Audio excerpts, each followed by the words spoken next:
আসসালামু আলাইকুম। আবারও হাজির হলাম আপনাদের মাঝে নতুন আরেকটি ভিডিও নিয়ে। আপনারা দেখতে পাচ্ছেন আমাদের সামনে একটি এইচপি ব্র্যান্ডের মনিটর আছে এবং এটি একটি বর্ডারলেস মনিটর এবং এটির মডেলটিও আমরা দেখব।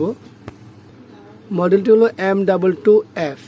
M22F মনিটরটি হলো মূলত এইচপি বর্ডারলেসের 22 ইঞ্চির সর্বশেষ মডেল। তো আমাদের কাছে আসছে এটা সমাধানের জন্য। কি সমস্যা নিয়ে আসে সেটাও বলবো এবং এই সমস্যার সমাধান হয় কিনা সেটাও আমরা ভিডিও জুড়ে দেখানোর চেষ্টা করব। তবে এই ভিডিওর মাধ্যমে একটা জিনিস আপনাদেরকে জানাবো যে এই ধরনের সমস্যা হলে আপনারা ঘরে বসে জানতে পারবেন এই ভিডিওর মাধ্যমে যে এটি রিপেয়ার হয় কিনা। তো সর্বপ্রথম আমরা দেখে নিই যে এইচপি বর্ডারলেসের আসলে খাস কী জিনিস আছে। সর্বপ্রথম এটাতে দেখতে পাচ্ছেন যে বর্ডারের যে সীমানা অন্যান্য মনিটরের তুলনায় একেবারেই অন্য পার্থক্য আছে। যেমন এটির ক্ষেত্রে কি হয়, এটাও কিন্তু এইচপি কিন্তু এটা হলো 22F এবং এটার বর্ডারটা কিন্তু যথেষ্ট পরিমাণে আছে।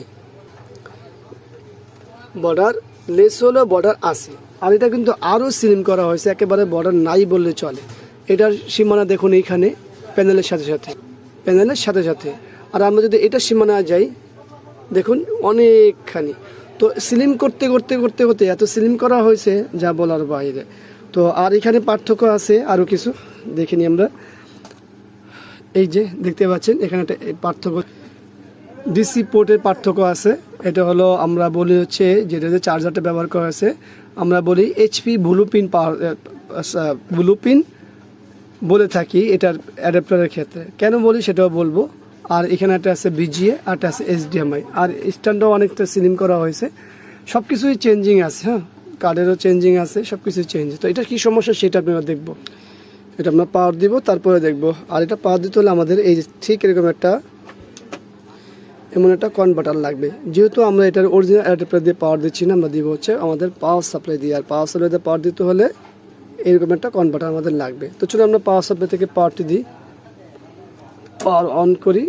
এটা যেহেতু আমাদের 12 থেকে 19 ভোল্ট দিলে হবে, কিন্তু এটা মূলত 19 ভোল্টের, আমরা 12 ভোল্ট থেকে 19 ভোল্ট দিব। ঠিক আছে, তো আমরা পাওয়ার দেওয়ার জন্য এইভাবে কনভার্টার ভিতরে ঢুকিয়ে নিব। আর ওখানে আমাদের আছে কত দেখতে পাচ্ছি 16.4 বলে, কিছুটা কম, তো আমাদের চলবে, আমাদের আর বেশি লাগবে না। আমরা পাওয়ার দিব এখানে। এই হলো পাওয়ার দেওয়া। এখন দেখুন, দেখতে পাচ্ছেন আপনারা কি সমস্যা। প্যানেলটি হলো মূলত ফিজিক্যাল ড্যামেজ। প্যানেলটি মূলত হলো ফিজিক্যাল ড্যামেজ। আমরা একটা ভিজিএ সিগন্যাল লাগাই যাতে আরও সহজে বুঝতে পারেন আপনারা। তো এই হলো ভিজিএ কেবলটি লাগানো। এই ধরনের সমস্যা হলে আপনারা ঘরে বসে জানতে পারবেন যে এটা রিপেয়ার হয় কিনা। খুবই দুঃখের সাথে বলতে হচ্ছে যে এই ধরনের সমস্যা হলে সমাধান নেই, কারণ হচ্ছে বর্ডারলেসের কোনো প্যানেল আসে না।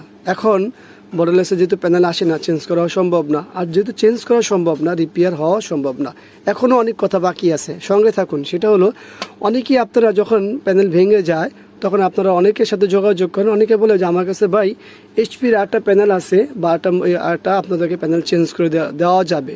তো আসলে সর্বপ্রথম যে আপনাদের প্রশ্ন হলো যে আমি বললাম যে প্যানেল আসে না, তো তারা কোত্থেকে প্যানেল দিবে ভাই? এটা হলো মূলত তারা কোত্থেকে দিবে, সেটা হলো যে তার কাছে হয়তো পুরাতন একটা কোনো মনিটর আছে, সেই মনিটরটাকে আপনাকে প্যানেল হিসাবে বিক্রি করবে। শুধুমাত্র আপনার ব্যাকপার্টটা খুলে তারা তাদের মনিটরের ভিতরে লাগিয়ে দিবে, তার ব্যাকপার্টটা খুলে আপনার ব্যাকপার্টটা লাগিয়ে দিবে। তখন আপনি সিরিয়াল নাম্বার মিলিয়ে নেবেন, দেবেন এটা আপনারই মনিটর। ঠিক আছে, তো একটা মনিটর বিক্রি করতে গেলে অনেক সময় ওয়ারেন্টি দেওয়া লাগে। এটা অনেক সময় না, সব সময় ওয়ারেন্টি দেওয়া লাগে। সেটা কমসে কম হলে চেক ওয়ারেন্টি দেওয়া লাগে। কিন্তু একটা প্যানেল বিক্রি করলে আপনাকে আর চেক ওয়ারেন্টি দেওয়া লাগবে না, আপনাকে দেখাই দেবে 1 থেকে 2 ঘন্টা, হয়তো বা বলতে পারে 1 দিনের চেক ওয়ারেন্টি, এর বেশি কিছু দিবে না। তো সেক্ষেত্রে তারা ওইভাবে প্যানেলটি ম্যানেজ করতে পারে বা দিতে পারে। কিন্তু এখন যদি বলেন যে তারা নতুন প্যানেল দিচ্ছে, তাহলে ভাই আসলেই আপনারা কি বলবো, এটা আমার আর বলার কিছু রাখে না বাকি। আশা করি কথাটুকু যতটুকু বলছি এর থেকে আপনারা বুঝে নেবেন।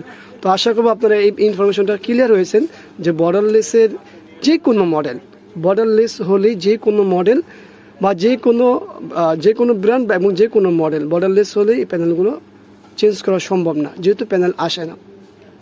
তো আশা করি ভিডিওটি আপনাদের ভালো লাগবে, খুবই কাজে আসবে আশা করি। তো ভিডিওটি ভালো লাগলে লাইক, কমেন্ট, শেয়ার, আর অবশ্যই আমাদের এই চ্যানেলটি সাবস্ক্রাইব করবেন, পাশে থাকা বেল বাটন চাপ দিয়ে রাখবেন। আবারও দেখাবেন ইনশাআল্লাহ অন্য কোনো বিষয় নিয়ে। আসছে বিদায়। আল্লাহ হাফেজ। আসসালামু আলাইকুম রহমতুল্লাহি ওয়া বারাকাতুহু।